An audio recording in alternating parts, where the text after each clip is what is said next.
Day Trading, le podcast. Pourquoi et comment se fixer des objectifs de trading?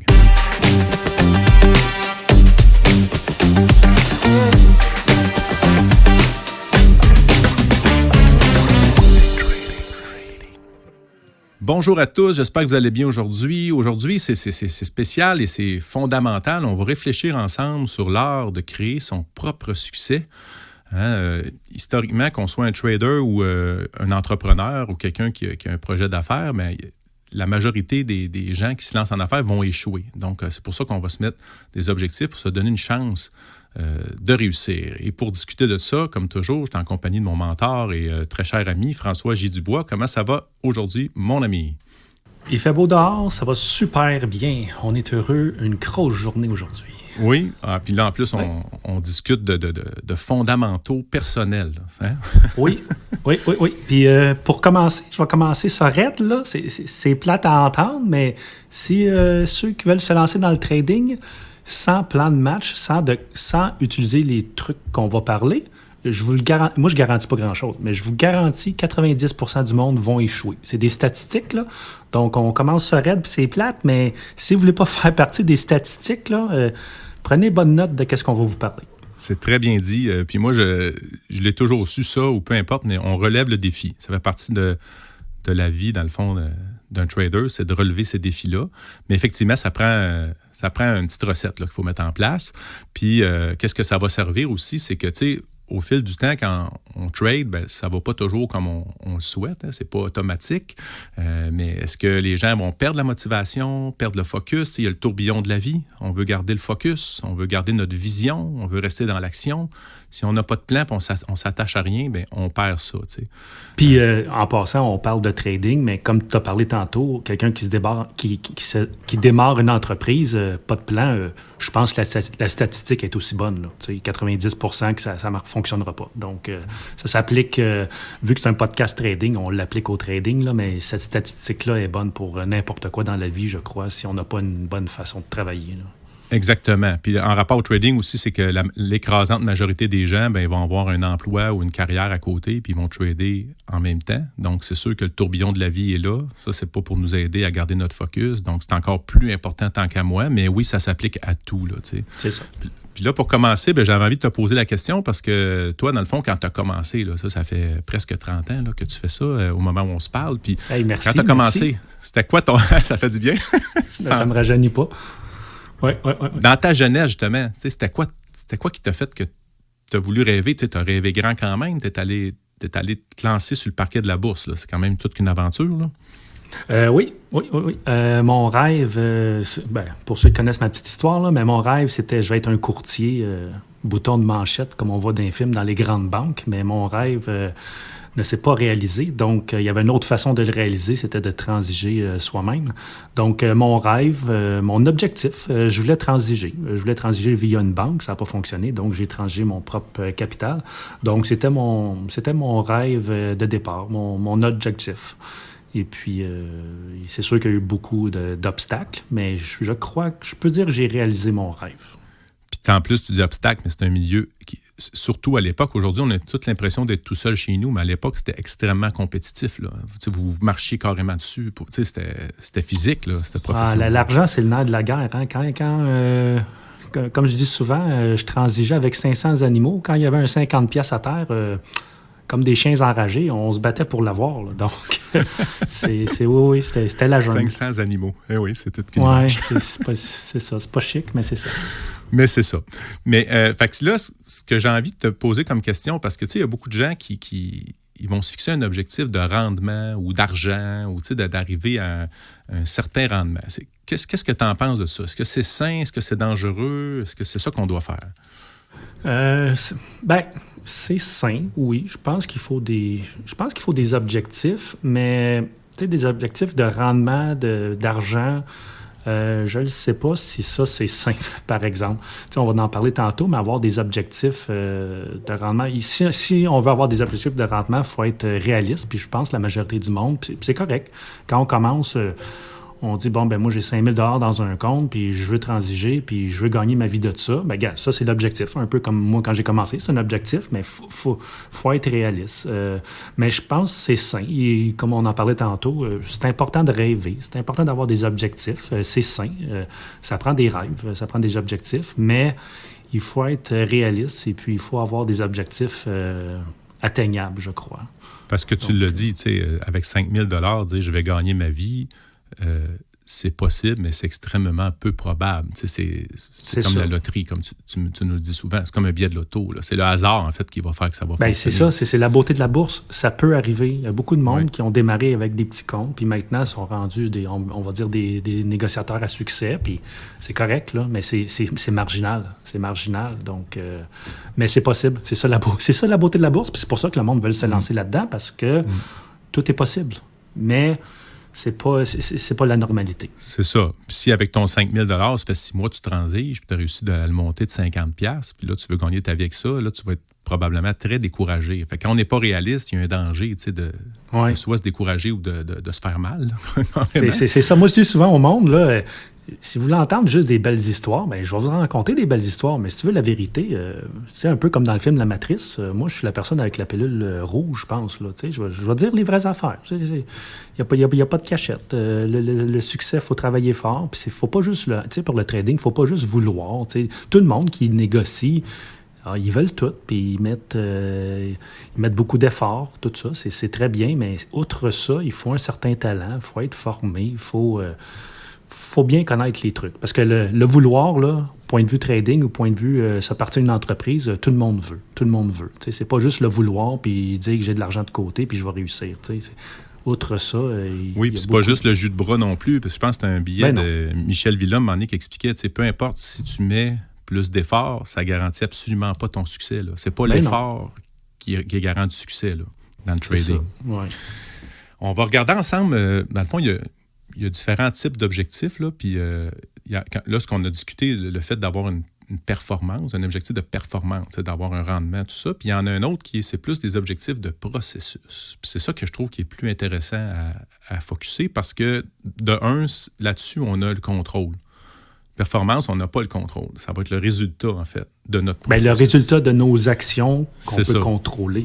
Oui, fait que c'est le processus qu'on peut focusser dessus pour avancer dans nos objectifs. C'est une réflexion, hein? Oui. Puis écoute, si on focus sur le processus, en théorie, si on applique bien, il n'y a pas de recette, là, mais si on applique bien notre plan de match, au moins, si on se plante, on dit qu'on a suivi notre plan. En trading, moi, je le dis souvent, là, côté technique, tout était là. Si je me fais stopper, si je prends une perte, c'est pas grave. Techniquement, tout était là. J'avais mon plan de match, le processus, tout était là, puis... Ça l'arrive, là. Ça l'arrive. On espère que ça fonctionne, mais côté trading, ça se peut que ça ne fonctionne pas. Mais on a respecté le plan, puis c'est ça qui fait qu'on vit bien avec notre action. T'sais, on a respecté notre processus, puis c'est ça. Puis en fait, même c'est à un tel point de dire ta trade était bonne, même si elle était une perte, parce que tu as respecté ton plan. C'est que si tu as un gain... Notre analyse était bonne. C'est ça. Ou si tu fais un gain, mais ton gain, tu as fait une trade que c'était sur le fly sans aucun respect de ton plan, elle n'est pas bonne, ta trade, même si tu as gagné. Non, c'est le hasard qui a fait que tu as gagné. On va dire qu'on a été chanceux. C'est exactement ça. Donc, OK, on va faire... on a comme 7 types d'objectifs qu'on va parcourir ensemble. Fait que là, le premier, c'est un objectif d'action. On peut se fixer des objectifs d'action de qu'est-ce qu'on va mettre, nous, comme énergie dans notre trading. Un exemple que j'ai, supposons que vous tradez, vous avez une petite routine, puis vous faites, 100 graphiques, 100 produits financiers par jour. Vous pourriez dire, je vais les parcourir pour aller voir mes opportunités personnelles. Ça pourrait être une façon de dire, je vais me fixer une action. 100 graphiques, là, juste pour ne pas te corriger, là, mais donner un truc à nos auditeurs. 100 graphiques, c'est Patrick, il commence raide. Là. Mais Patrick a de l'expérience, mais pour quelqu'un qui commence, qui débute, prenez le Dow Jones. Tous les titres qui composent le Dow Jones, c'est 30 stocks. Moi, j'ai une routine. À chaque jour, je scanne les titres du Nasdaq, du Dow Jones, du S&P 500. Mais le Dow Jones, c'est 30 stocks et c'est 30 stocks de qualité. 30 titres de qualité. Donc, une petite routine, là, scanner les titres du Dow Jones. Allez voir sur Internet, là, c'est quoi les titres qui composent le Dow Jones. Vous allez en avoir une trentaine. C'est les plus gros, c'est les plus connus. Petite routine, facile à faire. Donc, sans graphique, quand on est rendu au niveau de Patrick et moi, là, mais sinon, quelqu'un qui débute, 30 stocks, les indices du Dow Jones, puis en plus, on en parle souvent des titres de qualité. Bon, ben Dow Jones, c'est juste de la qualité. Oui, puis c'est sûr, quand tu dis à un certain niveau, à un moment donné, vérifier un graphique, ça prend 5 secondes. Là. C'est pas comme je passe pas 10 minutes à le regarder non plus. Là. C'est vraiment des parcours où on utilise, il y en a d'autres qui utilisent des scanners. Des scanners, c'est ça. C'est ça. Mais là, c'était plus un exemple pour dire dans votre action. Là, est-ce que vous voulez dire, mettons, à chaque matin, en me levant, je vais travailler sur ma routine? Ça, c'est comme j'ai une routine. Je vais aller voir l'économie, je vais aller voir les nouvelles économiques pour voir la routine du trader. Là. Exactement. Fait que ça, c'est dans l'action. Fait que ça, on le contrôle puis ça va bien. Deuxième type d'objectif, des objectifs de connaissance. Parce qu'il faut en apprendre. C'était un des posts que tu as fait, je pense, dans la dernière semaine. On doit mettre du temps à apprendre pour devenir un bon trader. Donc, ça peut être un exemple, mettons, dire je vais mettre un peu de temps à mieux comprendre la macroéconomie. Ou comprendre l'économie en général, ou je vais explorer des indicateurs techniques que je ne connais pas. Il y en a des milliers, on peut toujours en découvrir. Ou prendre une ou plusieurs formations cette année. Les meilleurs sont chez des trading, là, mais on peut prendre... Oui, évidemment. Évidemment, c'est la meilleure. Mais non, mais c'est ça, mais gars, c'est ça. C'est parce que nos auditeurs, il y en a qui sont peut-être, mettons, un peu plus vieux, puis les autres, ils traitent plus macroéconomie, les chiffres. Bon, mais maintenant, avec les Google, on a tout ça là-dessus. Là. Mais il y a ceux qui sont plus indicateurs techniques, ceux qui sont plus techniques, mais encore là, il y a des bonnes écoles de trading qui parlent juste de technique. Il y a plein de sites gratuits. Sinon, c'est ça. Donc, sinon, encore, moi, je dis tout le temps, c'est un mélange des deux. Il faut tout le temps mettre un peu des deux. Mais oui, c'est important pour les connaissances parce que aussi, encore là, un exemple, quelqu'un, il a fait une transaction la semaine passée, puis il dit « Ah, j'étais pas sûr, puis je doutais. » Mais s'il y avait eu lu un peu la macroéconomie de cet exemple, de ce titre-là, puis un petit peu d'indicateurs techniques, mais c'est comme une tape dans le dos. Fait que, si on augmente nos connaissances, mais ça nous donne la petite tape dans le dos qui nous permet d'appuyer sur Enter pour faire la transaction. Là. Donc, avec confiance, oui, c'est ça. Puis, la formation, moi, ce que je considère, dans le fond, c'est que c'est mieux d'en mettre un petit peu à chaque jour que d'essayer de se clencher le samedi après-midi, de lire pendant 4 heures. T'sais. On va plus assimiler si on écoute une vidéo YouTube, par exemple, mettons, sur la macroéconomie.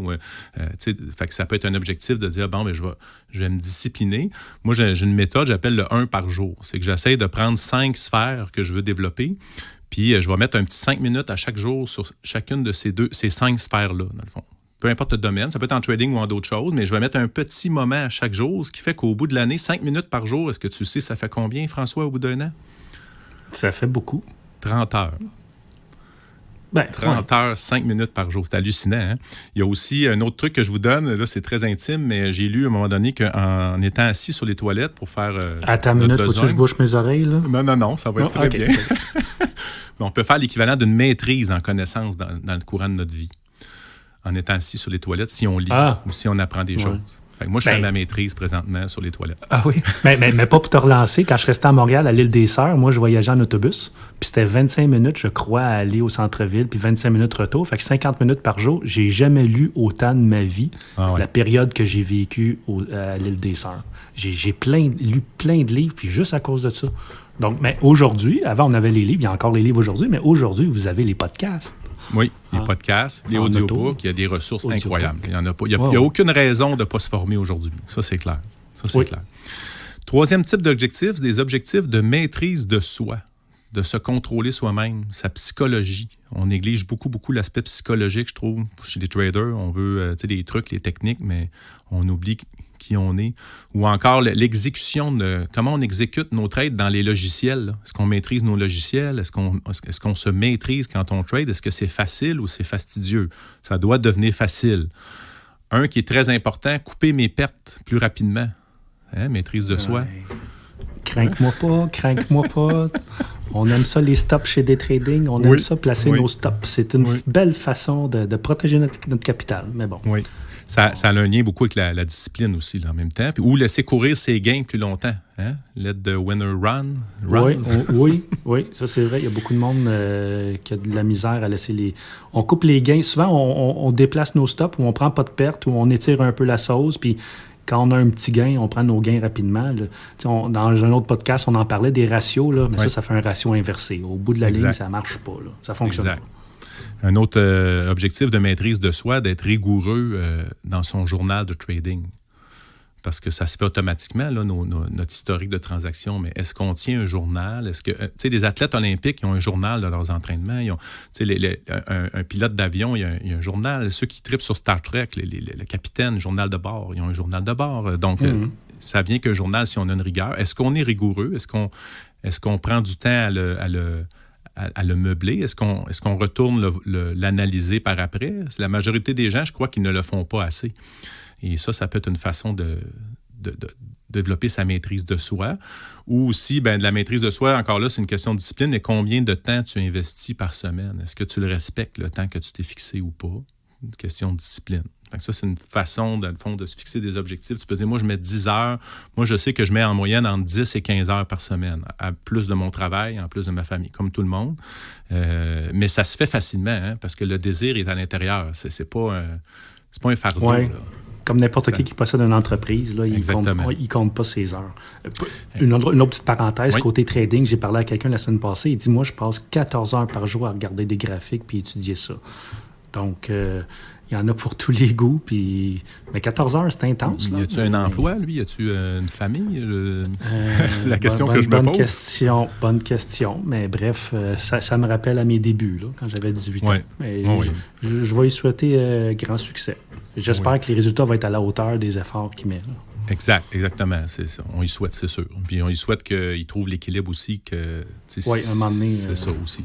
Parce que, tu sais, le succès, on veut le succès, mais le succès, moi, je pense que ça se vit tout de suite aujourd'hui. Est-ce qu'on a une qualité de vie? Est-ce qu'on prend soin de cette qualité de vie-là ou on le fait dans le futur? Tu sais, un jour, je vais avoir du succès, puis pendant ce temps-là, on passe à côté de notre vie. Tu sais, il y a des réflexions à avoir. Mais là, on est rendu un petit peu ailleurs. Là. Oui.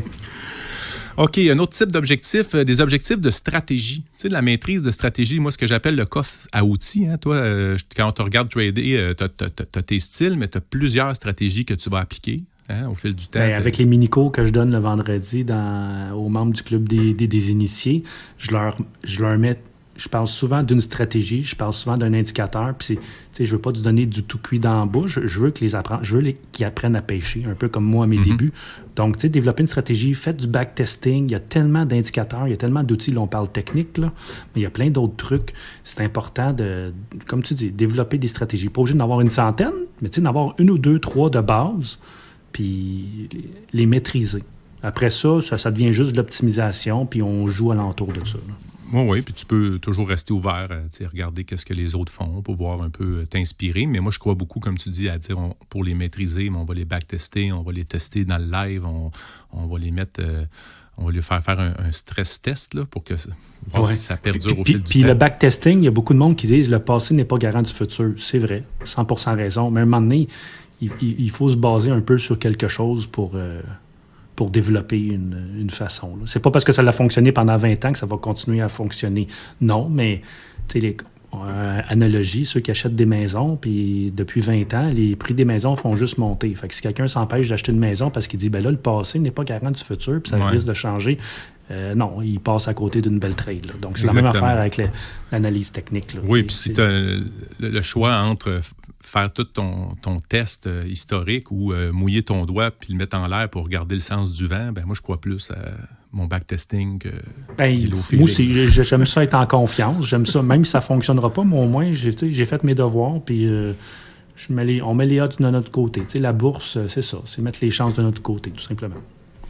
Prochain type d'objectif, ce que moi j'appelle l'objectif technologique. Est-ce qu'on met du temps à développer notre rapport avec la technologie, avec les machines, l'ordinateur, le poste de travail, les logiciels. Tu sais, on a du temps à investir. Puis je dirais, ça, c'est un morceau qui est beaucoup plus important que les gens pensent quand ils se lancent là-dedans. Hein, parce qu'il y a beaucoup de types de logiciels. Et à un moment donné, ils se ressemblent tous. Ça revient tous au même là, quand un logiciel de transaction, mais ils ont tous leurs particularités, puis on doit mettre du temps. Donc, est-ce que vous avez pris le temps de dire, je vais me fixer un objectif de développer mes aptitudes technologiques? Ça, je trouve ça vraiment crois que c'est un sujet qui touche beaucoup de monde parce qu'on le voit dans la communauté. C'est une question récurrente. Hey, qu'est-ce que ça me prend comme ordinateur? Combien d'écrans besoin? Carte vidéo? Donc, il y a beaucoup de monde qui s'intéresse à ça, puis c'est vrai, c'est important. C'est pas, il ne faut pas négliger. Si on a un boursicoteur amateur de temps en temps, c'est correct, là. Mais si on veut faire du transaction un peu plus professionnel, actif, il faut investir un peu du temps, puis côté technologie, là. On pourra en faire un moment donné, un épisode là-dessus. Je pense que ça va être intéressant. Oui. De regarder. Puis il y a plein de ressources pour nous aider en plus. Fait que c'est ça. Donc, un autre type d'objectif, les objectifs de gestion du risque.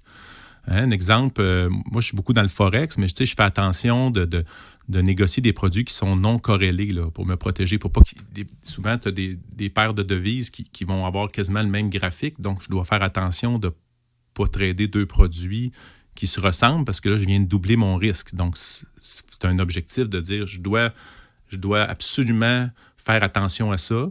Ou un autre objectif, ça peut être de dire, je vais augmenter mon ratio bénéfice-risque.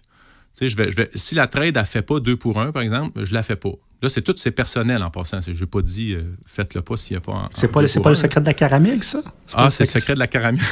Je ne sais pas, Je sais pas. Faut faire ça pour devenir un trader profitable? Ben non, comme tu dis, c'est des pistes de solutions. C'est toi, ça. Comment tu travailles personnellement. Exactement. C'est un exemple, mais tu pourrais dire, regarde, donc mon objectif, ça va être d'être plus discipliné puis de mieux filtrer, dans le fond, ce ratio-là, d'être plus exigeant. Donc, c'est un exemple. Ou apprendre... Oui, mais tu parlais de Forex, là, mais on va revenir, mettons, dans le milieu des actions, que, mettons, la plupart... Forex, c'est plus exotique, mais sur le côté des actions, là, des fois, il y en a qui vont acheter, exemple, la Banque de Montréal, ils vont avoir une belle analyse ou côté fondamental à court, moyen terme, ils vont acheter la Banque de Montréal, puis de l'autre bord, ils vont acheter la Banque Laurentienne. Ben, deux banques. C'est deux banques, c'est 2 fois la même transaction. Si un monte, c'est pratiquement sûr que l'autre va monter. Là. Donc, c'est important de se diversifier. Là. Fait que oui, tu as la transaction bénéfice-risque, là, mettons 2 pour 1, mais tu as aussi des produits corrélés. Là. C'est important la diversification. Là. Pour côté des actions, il faut faire attention. C'est aussi important, effectivement. Oui. Pas dans le même secteur, autrement dit. Là, faire attention. C'est ça. Puis un qui est important aussi, c'est apprendre à ne pas trader. Ah oui. De ne pas faire la trade, souvent, on le dit souvent, c'est la meilleure trade parce qu'on est tellement sollicité de n'importe où avec les graphiques, avec les nouvelles. On veut transiger, mais des fois, ne pas faire la trade... Je vais faire pas une analogie, mais je vais parler d'exemple de Marc La Liberté. Les oreilles vont y sciller, là. Marc, des fois, il monte une transaction, puis il dit, Colin, qu'est-ce que j'ai fait de pas correct? Mais il a forcé la trade. J'ai dit, gars, ça n'a pas été respecté. Ça n'a pas été respecté. Il dit, ouais, OK, mais je voyais ça. Oui, mais Colin, il y a des choses ça le disait qu'il ne fallait pas le faire, mais il voulait le faire parce qu'il voulait faire la transaction. C'était une transaction sur papier, mais c'est pas grave. Là, si on l'avait faite pour de vrai, mais ça n'aurait pas été une trade profitable. Fait que, des fois, fais-le pas. Je le dis souvent dans la communauté. J'ai dit, si le pattern, c'est le pattern en français encore, là. Si le pattern n'est pas parfait, si la figure chartiste, si la figure du graphique n'est pas parfaite, fais-la pas la transaction. C'est tout. Il doit y avoir 50 000 actions qui se transigent dans le monde. Si c'est pas ce titre-là, ça va être un autre titre. Pour le Forex, c'est pas cette paire-là de Forex, ça va être un autre. Il ne faut pas forcer la trade. Donc, ne pas faire la trade, c'est ça. Ne pas faire la trade, c'est la meilleure trade. Parce que ne pas perdre d'argent, c'est aussi profitable que d'en faire, là. De ne pas en perdre. Oui, c'est ça. La bourse, on peut en faire, mais on peut en perdre. Mais quand on n'en fait pas, c'est mieux que pas d'en perdre. C'est mieux qu'en perdre. Une belle image, moi, que j'ai de ça, c'est... je me souviens pas où je l'avais appris, mais c'est d'apprendre à s'asseoir sur ses 2 mains pour ne pas avoir les mains sur le clavier. Ah oui. Donc, quand c'est le temps de patience, assieds-toi sur tes mains. Oui. Ou lève-toi, va prendre une marche. Va prendre une marche, oui, c'est ça. Moi, celle-là, je l'aime beaucoup. Va prendre une marche. Ouais. Maintenant, télétravail, on est tous de la maison. Donc, Puis là, bon, amène pas ton cellulaire, tu vas trader en prenant ta marche. Ah oui, c'est vrai ça. Ouais, faut apprendre à se retenir. Ça prend de la retenue. Prochain type, le 7e, dans le fond, un objectif d'équilibre. Puis pour moi, c'est le plus important. On l'a dit tantôt, le succès, ça se vit maintenant, mais d'apprendre, là, tu viens de dire prendre une marche, prendre des pauses, se déconnecter, prendre soin de sa vie personnelle aussi, de sa famille. Très, très important. Il y en a des gens que le trading, ça peut devenir maladif, ça peut devenir une obsession. Et ça en est une, je dois l'avouer pour moi souvent. C'est ça, je t'écoutais parler. Non, c'est n'importe qui veut transiger, prend ça plus au sérieux. C'est une maladie, on dit c'est addictif. Ça, on s'en sort pas. Mais il faut c'est pas se guérir, mais il faut se donner comme tu dis, des objectifs d'équilibre pour tout équilibrer ça. Parce que sinon, on court à notre perte, là, physiquement, mentalement, émotionnellement, tout. Puis si tu l'as écrit, l'objectif, tu vas être capable de retourner les lire. Tu les écris, c'est beaucoup plus fort d'un que juste y penser. Puis si tu les écris, le mois d'après, tu peux retourner les lire. Puis là, tu pourrais dire, hey, mon objectif d'équilibre, ce mois-ci, est-ce que j'ai pris soin de ma vie personnelle? Si tu apprends à ne pas te mentir à toi-même, là, si tu apprends à te dire la vérité. Donc, ça va aider. En tout cas, moi, je trouve ça important. De un et de deux, ma conjointe, elle m'appuie énormément, mais je veux qu'elle continue de m'appuyer énormément. Donc, je me dois quand même d'investir dans mon couple aussi, pas juste négliger ça. Puis que... Ah, c'est sûr, quand tu es en famille, cet objectif-là, il est un petit peu plus important que quand tu as 18 ans et tu as juste ça à faire. Là. Exactement. Donc, on va y aller avec quelques petites notions aussi pour nous aider là, sur... ça va être un peu la conclusion en même temps, là, mais tu sais, moi, j'aime beaucoup quand on se fixe des objectifs, quand on a le but final en tête, mais il faut se fixer des petits objectifs quotidiens pour se rendre. Ce que j'appelle la technique du salami. Autrement dit, on a un salami qu'on va couper en petites tranches fines, puis à un moment donné, on va l'avoir toute mangée. Fait que ça veut dire que c'est une trade à la fois qu'on va se rendre à notre objectif. Si on veut faire 2000 Sinon, trades. petit train va loin. Exactement. On la connaît toute celle-là. Salami, moi, je la connaissais pas. Bon. Ouais, moi, je l'aime bien. Donc, si aussi, tu sais, si on garde le focus sur le processus, puis on travaille sur soi quotidiennement, ça, pour moi, c'est précieux. Il y a un terme en anglais, là, focus on the process, not on the whatever. Result, mais ça se dit en anglais, ça. Ouais. Là, OK. On va essayer de la trouver. On va essayer de la trouver. La phrase. Ou trouver-la, mais bon. Donc, ces objectifs-là, on peut les reviser aussi au fil du temps si on se rend compte qu'ils n'ont pas d'allure. Là. Ça, c'est pas fait pour être immuable. C'est nous autres qui les décident. Là. On a le droit d'échanger. Puis, moi, ce que je trouve important, c'est que ces objectifs-là, est-ce qu'ils sont une source d'énergie? Est-ce que ça contribue à notre momentum pour avancer puis garder notre cadence, ou est-ce que ça devient une lourdeur? Si ça devient une lourdeur, tant qu'à moi, vous n'êtes pas à bonne place. Vous n'avez pas identifié ce qui vous ressemble. Fait que si ça devient facile, ou quand je dis facile, ça demande des efforts, là, mais si ça fait... Des fois, tu me demandes, c'est pas comme si tu travailles, là, Patrick. On n'a pas l'impression de travailler, en fait, quand on fait ça. Là. C'est comme ça. Donc, si on est dans cette zone-là, moi, je trouve qu'on est à la bonne place. Et, dans le fond, pour terminer, parce que le temps passe quand même très vite, là j'étais curieux, je te demandais un petit peu tes rêves au début de ta carrière, mais là, aujourd'hui, tes rêves, François, ça ressemble à quoi? Objectif, rêve? On va parler, mettons, matériel. J'ai pas mal eu qu'est-ce que je voulais dans ma vie. Je pense que j'ai bien réussi là-dessus, mais sinon, rêver, c'est quoi mes objectifs? Moi, je rêve beaucoup. Mais, on en parlait au début, rêver, c'est important, c'est gratuit, ça coûte rien. C'est bien rêver, n'importe qui rêve, on est heureux. Donc, je rêve beaucoup. Le monde qui me connaisse, moi, je rêve d'avoir un île. J'aimerais ça, m'évader sur une île, sur mon île. Ça n'arrivera jamais, peut-être jamais, mais peut-être oui un jour. Donc, moi, mon rêve, mon désir, c'est, mettons, matériel, là, c'est d'avoir un île. C'est ça mon rêve. Mais sinon, d'une autre façon, mon objectif, je me suis fait prendre à mon jeu quand j'ai parti day trading. Au début, c'était un peu plus pour... être avec des amis traders, mais je ne voulais pas vraiment donner de la formation. Mais depuis 2-3 ans, j'en donne la formation.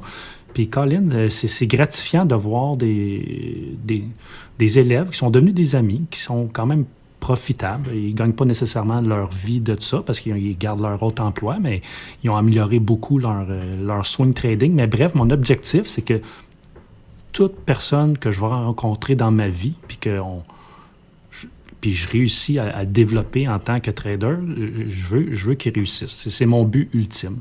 Donc, je sais que ça n'arrivera pas à tout le monde, mais moi, c'est ça mon but. Outre le matériel, là, c'est voir du monde réussir. Ça m'apporte beaucoup de de satisfaction. Donc, puis sinon, les deux petits mots tantôt que je voulais dire, puis je pense que c'est bon, en anglais, c'est « focus on the process, not on the outcome ». Il faut focuser sur le processus, pas sur le résultat. Le résultat, ça va être ça va être pas la surprise, mais ça va être le gain, ça va être le truc qui va réussir si notre processus est bien fait. Donc, vous allez réussir, c'est sûr, si votre processus est bien fait. Sinon, KISS, en anglais, KISS, je le dis souvent, ça, Keep it simple, stupid. Faut des fois garder ça simple. Des fois, encore là, on parle de graphique, on va voir 12 000 lignes avec 12 000 indicateurs, ou même fondamental, on va regarder ça. À un moment donné, il faut s'en tenir, comme tantôt, là, 3-4 stratégies, tu sais, KISS, Keep it simple, stupid, c'est ça. Sinon, c'est ça. C'était ma conclusion. Donc, c'est important. C'est important de rêver. Peu importe qu'on soit au début ou à la fin, un trader qui réussit pas, notre objectif, ça va être de réussir. Puis si on est un trader qui réussit, même si on est un trader accompli, ça finit pas là. On a tout le temps des objectifs, des rêves. Donc, c'est important de en avoir. Donc, c'est cela. C'est très bien dit, je trouve, comme conclusion. Je termine avec mon mot de la fin. Dans le fond, un négociateur avec une vision claire et bien définie est un négociateur motivé et confiant. Alors, je souhaite un bon succès à tous, bonne réflexion puis bons objectifs. Au revoir.